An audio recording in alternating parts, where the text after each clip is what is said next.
तो बेटा जी हम बात कर रहे थे किसकी,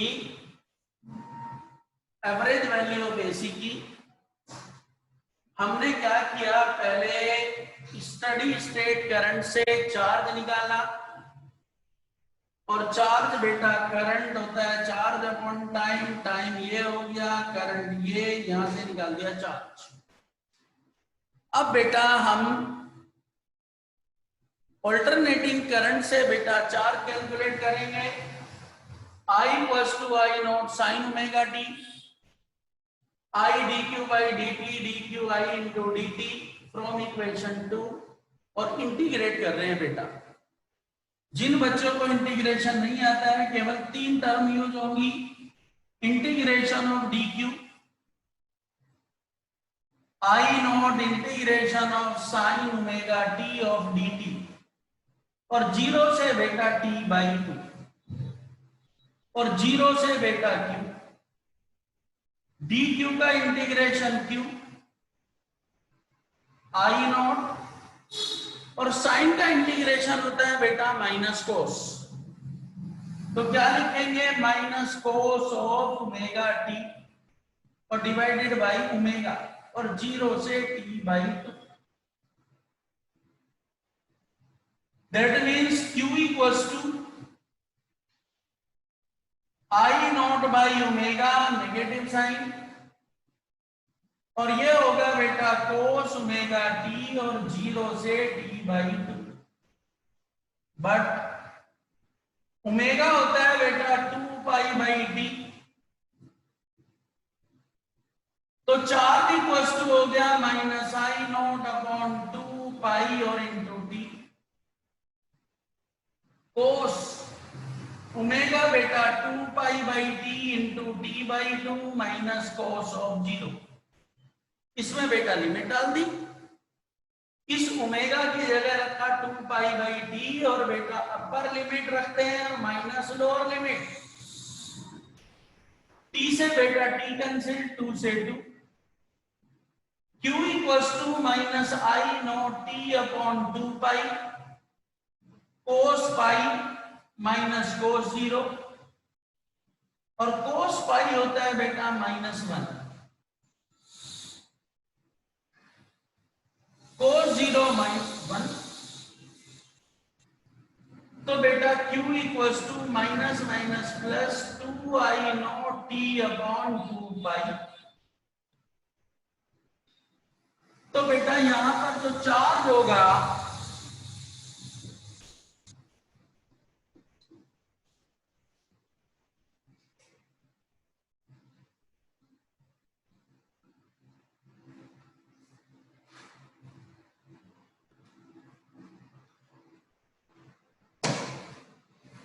तो q इक्वल्स टू हो गया बेटा I naught T upon pi. This is equation number 3। ये स्टडी स्टेट से था, ये बेटा एसी से। From equation 1 and 3 I naught T upon pi equals to I average T by 2, T cancel with T, I average equals to 2 I naught by pi. This is the average value of alternating current. यदि मैं इसे थोड़ा और explain करूं तो I average 2 I naught 22/7, I average equals to 0.636 of I naught. क्या बेटा यदि मैं परसेंटेज की बात करूं,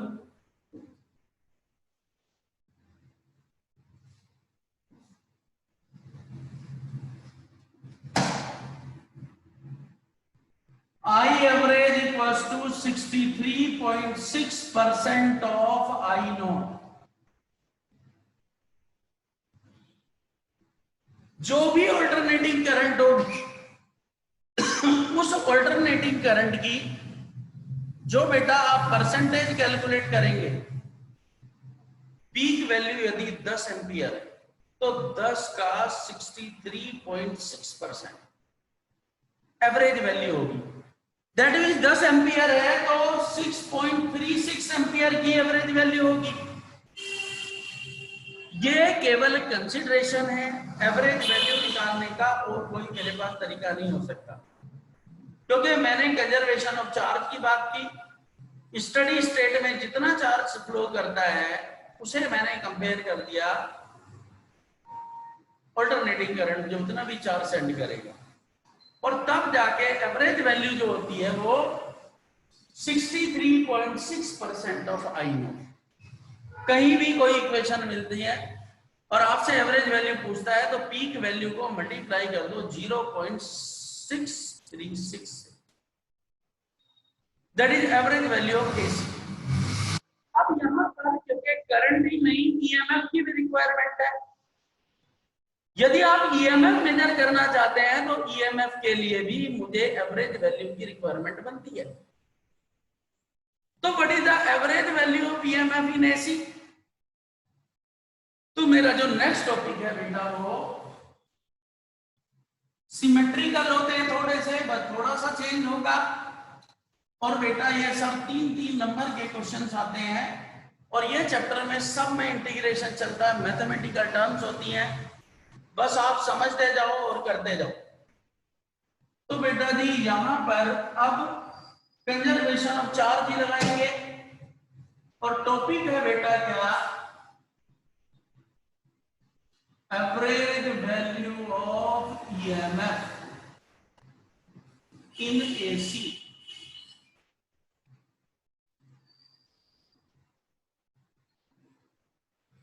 the average value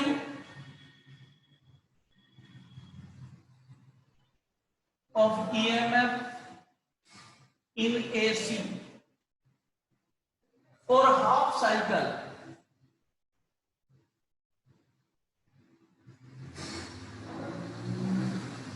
time period is the same amount of charge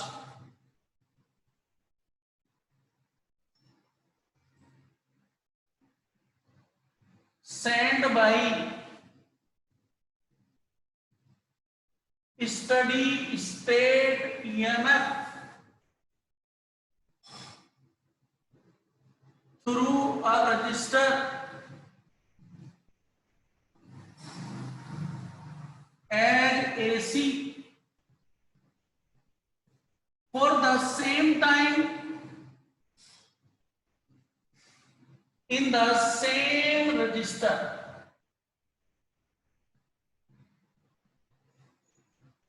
वहां पर करंट की बात की थी बेटा और यहां पर बातें हुई इसकी ईएमएफ। ऑल्टरनेटिंग करंट में जो भी ईएमएफ होता है, तो अब आप स्टडी स्टेट ईएमएफ लो। ईएमएफ आप समझते हैं maximum potential of the cell, और उससे T/2 टाइम पीरियड के लिए देखो, अप्लाई करो और देखो कितना चार्ज उसने सेंड किया। और बेटा सेम चार्ज सेंड करने में जितनी भी ऑल्टरनेटिंग करंट की रिक्वायरमेंट होगी वो उसकी क्या होगी, एवरेज वैल्यू ऑफ ईएमएफ। तो बेटा देखो, let PAV average value of EMF, I naught peak value of EMF,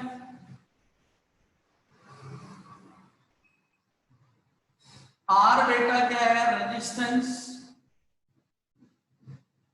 of register,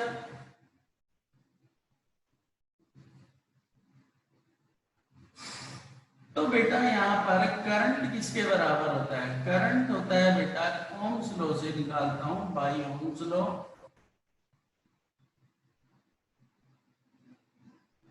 I equals to बेटा E average divided by resistance, and I equals to Q upon T from first and second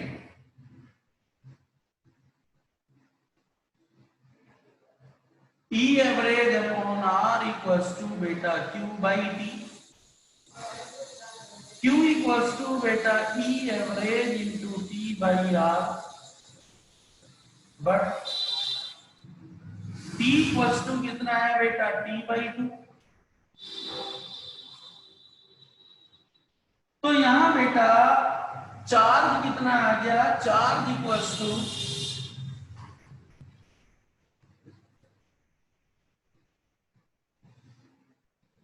E average T divided by 2r।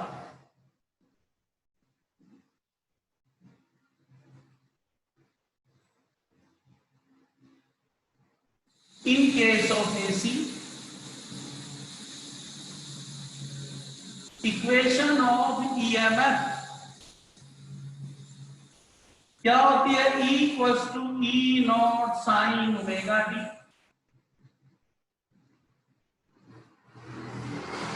ये बेटा equation of EMF। अब बेटा इससे current निकालो, तो I equals to क्या होगा बेटा E बाई आर। तो I इक्वल्स टू बेटा E naught by R sine of omega T, but I also dq by dt। तो dq by dt equals to कितना हो गया बेटा E naught by R sine of omega T. तो dq equals to बेटा जी E naught upon R sine omega T into dt। और इसे भी क्या कर दे बेटा इंटीग्रेट, इंटीग्रेटिंग 0 से t बाई 2। एवरेज हमेशा हाफ साइकिल के लिए निकालेंगे, तो टाइम पीरियड कितना होगा बेटा t बाई 2। अब तो इंटीग्रेशन ऑफ dq 0 से q, E naught by R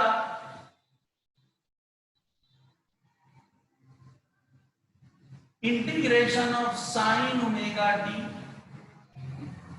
और बेटा dt 0 से t बाई 2।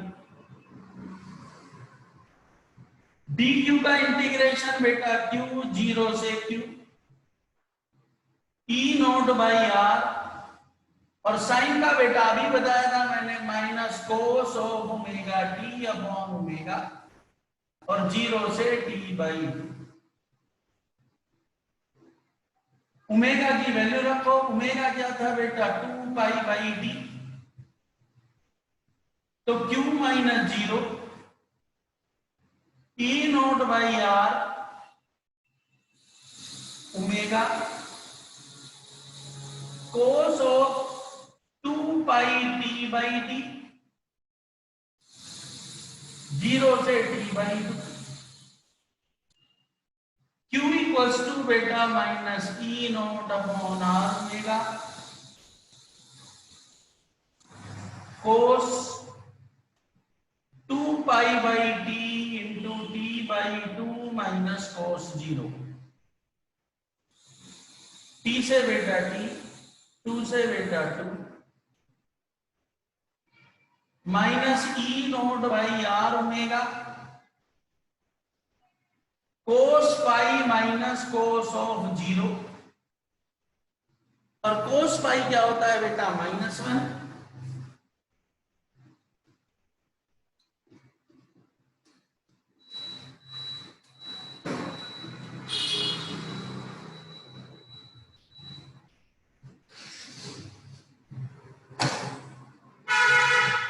तो Q इक्वल्स टू बेटा minus E naught by R omega, omega को भी रख दो 2 pi by T, cos pi -1 Q equals to E naught 2 E naught T upon 2 pi R. Charge हो गया बेटा E naught T upon pi R. ये charge हुआ किससे बेटा? स्टडी स्टेट ईएमएफ से। अब फ्रॉम इक्वेशन कौन सी बनी थी बतानी यार? 3 तो 3 हो रही ना, 3 and 5 E average T upon 2R equals to E naught T upon pi R. R cancel with R, T cancel with T. E average equals to T E naught by pi. This is the average value. Yeah, E average equals to beta 2 E naught upon 22 by 7. E average equals to beta 0.636 of E naught. Yeah, E average equals to 63.6% of E naught. तो बेटा ना तो average value of current में कोई change आया, ना average value of EMF में कोई चेंज आया, दोनों ही 63.6% ऑफ द पीक वैल्यू है। हमारे आपको कोई इक्वेशन लिखी आ गई, E equals to 200 sine omega T, और आपसे पूछा जाए कि भैया इसकी पीक वैल्यू, वो एवरेज वैल्यू निकालो, तो बेटा जब आप एवरेज वैल्यू कैलकुलेट करेंगे तो बस 100 मल्टीप्लाई बाई 6.636, तो 63.6 वोल्ट क्या होगा? एवरेज। तो ये तो बेटा एवरेज वैल्यू की बात हुई। अब एवरेज वैल्यू के बाद यहां पर, क्योंकि ये एक्यूरेट नहीं होती हैं, हाफ साइकिल की बात हुई थी, यहां पर कंजर्वेशन ऑफ चार्ज था, फिर बात की नहीं भैया हम तो कंजर्वेशन ऑफ एनर्जी से निकालेंगे। जैसे मैंने कहा गैसेज में जैसे एवरेज वैल्यूज होती हैं, ऐसी मैंने करंट की एवरेज वैल्यू निकाली, लेकिन जो कंसीडरेबल वैल्यू है बेटा वो होती है root mean square. Root mean square value full cycle time period के लिए, यहां पर मैं कंजर्वेशन ऑफ एनर्जी इंप्लीमेंट करता हूं। कैसे एनर्जी इंप्लीमेंटेशन जरा देखो, मैं क्या करूं, एक कंडक्टर लूं, जैसे मेरे पास एक कंडक्टर है, उसमें फुल साइकिल टाइम पीरियड के लिए स्टडी स्टेट करंट पास करो, और देखो वो कंडक्टर, उसका अपना एक रेजिस्टेंस भी होगा, वो कितनी हीट जनरेट करता है। जैसे अल्टरनेटिंग करंट की फ्रीक्वेंसी होती है 50 हर्ट्ज, तो टाइम पीरियड होगा 1/50 सेकेंड। एक कोई भी रजिस्टर लो, 2 ओम का, 10 ओम का, 100 ओम का, 1000 ओम का, जितना मर्जी, उस रजिस्टर में 1/50 सेकेंड्स के लिए डायरेक्ट करंट पास करो, और देखो कितनी हीट जनरेट हुई। Same amount of heat generate करने में जो भी अल्टरनेटिंग करंट की रिक्वायरमेंट होगी वो उसकी रूट मीन स्क्वायर वैल्यू होगी। पहले हम चार्ज का कंसिडरेशन ले रहे थे, चार्ज कंजर्वेशन ले रहे थे, अब बेटा हम यहां पर लेंगे कंजर्वेशन ऑफ हीट या एनर्जी। तो मैं एक कंडक्टर लूंगा जिसका अपने एक रेजिस्टेंस है, और उस कंडक्टर में मैं स्टडी स्टेट करंट पास करूंगा एक फुल साइकिल टाइम पीरियड के लिए, और देखूंगा कितनी हीट जनरेट हुई। और same amount of heat generate करने में जो भी अल्टरनेटिंग करंट की रिक्वायरमेंट होगी वो मेरी क्या होगी बेटा? Average value, sorry root mean square value. तो अब देखो बेटा, root mean square value of the current, और यदि नहीं समझ आया है तो ऐसे मान सकते हैं, एक छोटा बच्चा, जैसे आपने किसी को थप्पड़ मारा, तो थप्पड़ मारने से कितना गर्म हुआगा, अब उतना ही गर्म करने के लिए एक छोटा बच्चा कितने थप्पड़ मारता रहे तो वो तेरे थप्पड़ के बराबर होगा। एक बड़ी सी लकड़ी थी, उसे जला के कुछ हीट जनरेट की, उसकी जगह कितने कागज, कितनी छोटी छोटी लकड़ियां, उतनी हीट जनरेट करेंगी तो वो उसके बिल्कुल बराबर होगा। तो कंजर्वेशन ऑफ एनर्जी की बात की बेटा, और यहाँ एनर्जी, क्योंकि हीट भी एनर्जी की फॉर्म होती है, तो मैं हीट का कंसिडरेशन लूंगा, और यो होगी बेटा मेरी root mean square value.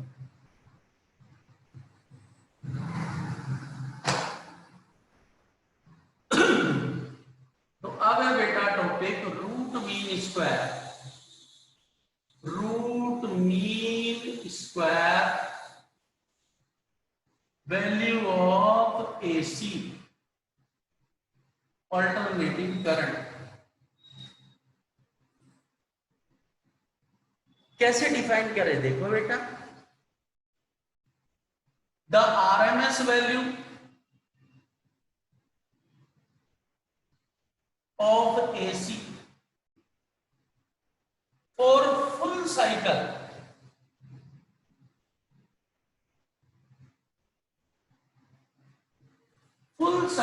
Time period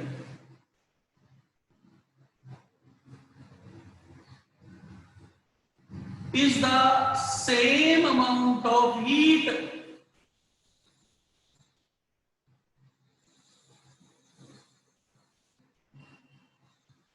generated by steady state current in resistor as AC for the same time and same resistor।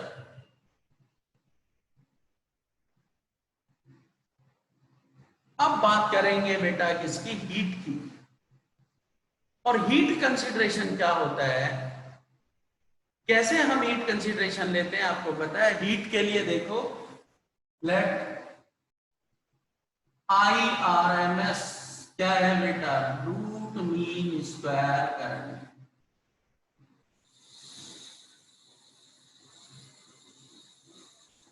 R क्या है बेटा, resistance. then heat generated by steady state current, H equals to beta I RMS square R into T। ये है heat जो generate किया है किसने, steady state current में। अब बेटा let equation of AC I equals to बेटा I naught sine omega T,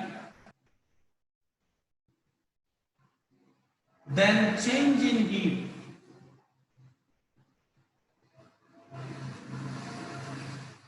heat में क्या चेंज होगा, यदि मैं हीट चेंज निकालना चाहता हूं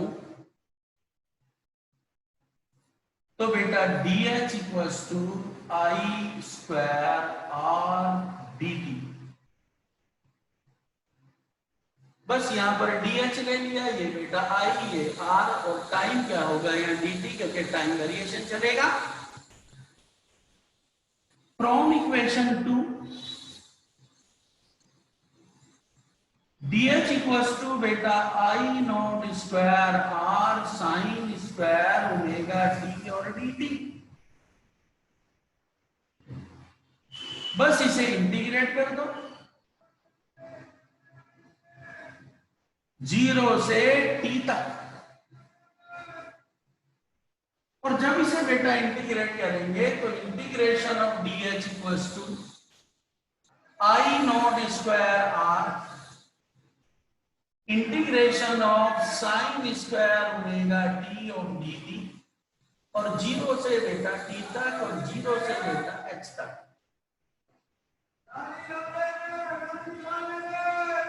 इस हीट कंसीडरेशन को यदि मैं लेके चलता हूं तो धीरज साइन स्क्वायर का इंटीग्रेशन कैसे करते सर साइन स्क्वायर का डायरेक्ट नहीं होता, सॉल्व करना पड़ेगा थोड़ा। कभी जो साइन स्क्वायर होता है या बेटा कोस स्क्वायर होता है ना, तो उसका इंटीग्रेशन ऐसे नहीं करते, उसे बेटा टर्म को पहले तोड़ते हैं, उसे बेटा तोड़ना पड़ता है। और हम cos 2a का फॉर्मूला इंप्लीमेंट करते हैं, cos 2a का।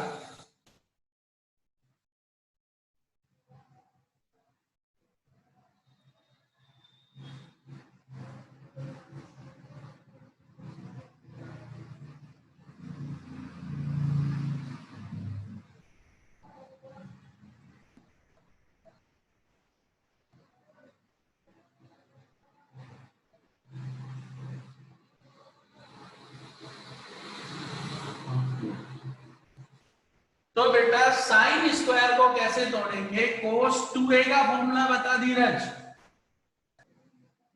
1 minus 2 sine square x 1 minus यानी साइन स्क्वायर ए।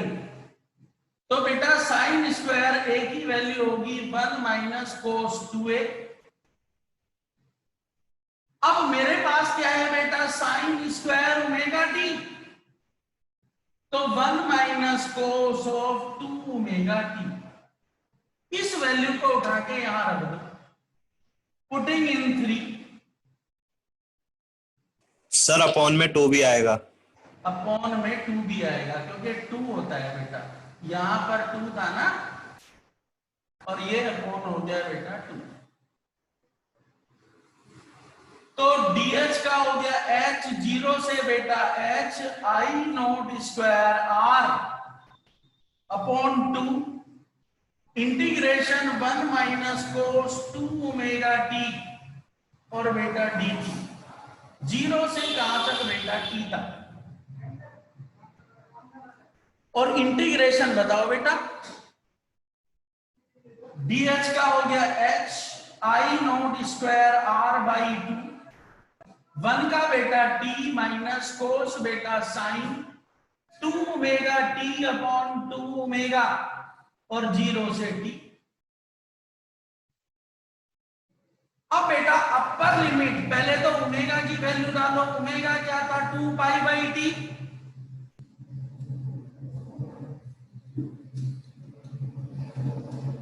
ये एक्सप्रेशन बेटा साथ साथ सॉल्व करने पड़ेंगे।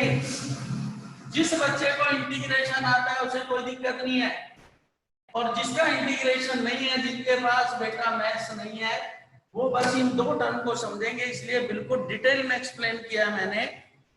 तो बेटा जी यहां पर हीट आ गई H equals to I naught square R by 2,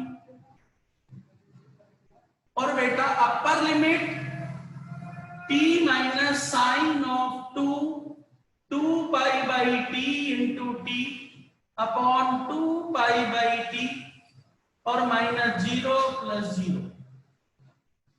एक बार t की जगह t रख दिया, एक बार बेटा 0। t से बेटा t cancel. h equals to I naught square r by 2 t minus sine 4 pi क्या होता है बेटा? 0। तो h equals to I naught square r by 2 into T. पता नहीं कौन सी इक्वेशन थी धीरज, कौन सी थी?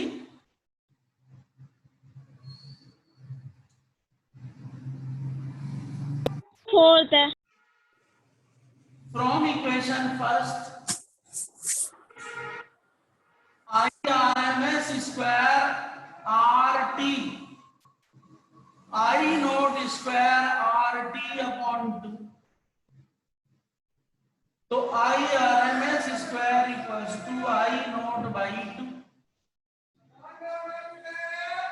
तो I R M S equals to बेटा I naught by root 2। This is the R M S value. यदि इसे मैं थोड़ा सोल्व कर दूं तो I R M S equals to root 2 I by 2, या बेटा 1.414 आई नोट बाई 2 और ये बेटा एवरेज वैल्यू से ज्यादा होती है।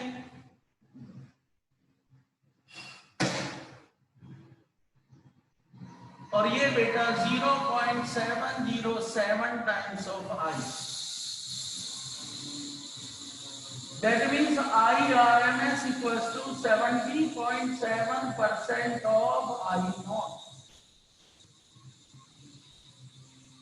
जो बेटा पहले हम करंट की बात कर रहे थे वो करंट की एवरेज वैल्यू, और वो होती है बेटा कितनी 63.6%, और आरएमएस वैल्यू होती है बेटा 70.7%। सेम बेटा ईएमएफ होगा इसमें। और ये जो दो डेरिवेशन है, क्योंकि करंट कंसिडरेशन की बात है, 3 नंबर में कोई ना कोई एक बेटा रखी होती है। इसमें इसी तरह के फेज चलते हैं, जैसे पहले एवरेज वैल्यू ऑफ करंट थी, फिर आरएमएस वैल्यू ऑफ करंट है, फिर ईएमएफ है दोनों के, फिर एसी सर्किट में रजिस्टर क्या काम करेगा, इंडक्टर क्या काम करेगा, कैपेसिटर क्या काम करेगा, फिर 2 के कॉम्बिनेशन, फिर 2 के कॉम्बिनेशन, फिर 2 के कॉम्बिनेशन, फिर 3 के कॉम्बिनेशन। तो ये इस तरह से बेटा चैप्टर चलता है। तो इन डेरिवेशन को आप साथ साथ करिए। और संडे को बेटा इस बार टेस्ट रखेंगे। कौन से चैप्टर में हुआ था बेटा पहले? 6 चैप्टर। और 6 चैप्टर आपने तो वही तो बोला था, इलेक्ट्रोमैग्नेटिक इंडक्शन। तो सैटरडे में टाइमिंग बता दूंगा, इस संडे टेस्ट होगा, आप तैयारी करें। और कुछ बच्चे जो फीस नहीं दे रहे हैं, क्यों नहीं दे रहे हैं, मुझे अच्छा नहीं लगेगा, मैं रिमूव कर दूंगा, मैं ग्रुप से हटा दूंगा। मेरे पास यार इससे ज्यादा पूरा महीना गुजर जाता। कुछ बच्चे तो ऐसे और कहते ही गायब हो जाते हैं। कुछ बच्चे ऐसे हैं जब से पढ़ने लगे एक बार भी फीस नहीं दी। अब इतनी भी क्या प्रॉब्लम होगी भाई? चलो लेट हो जाता है, बच्चा मन की दे तो दे। अब मैं बोलता रहता हूँ, कान पे जुई नहीं रहती। कुछ बच्चे ऐसे स्मार्ट हैं, पहले पढ़ रहे थे कि मेरे तो घर में प्रॉब्लम है, वो दूसरे के साथ अटैच होकर पढ़ लेते हैं, वो वीडियो डाउनलोड करके देख लेते हैं। तो ये तो प्योर चीटिंग हुई ना। तो बेटा पैसे की सबको जरूरत होती है, जिसने फीस नहीं दी है प्लीज इसी मंथ में सबमिट करें। और गुड इवनिंग सर। पहले सर, हाँ बेटा, सर पहले आप कह रहे थे कि फर्स्ट और सेकंड चैप्टर का टेस्ट लोगे। यस सर आपने बोला था। नहीं पहले बेटा इसी चैप्टर को तैयार करो। फर्स्ट सेकंड किसी का हुआ नहीं है, पहले इसी चैप्टर को करो। Okay sir. ओके बेटा, सही, नमस्ते। नमस्ते बेटा।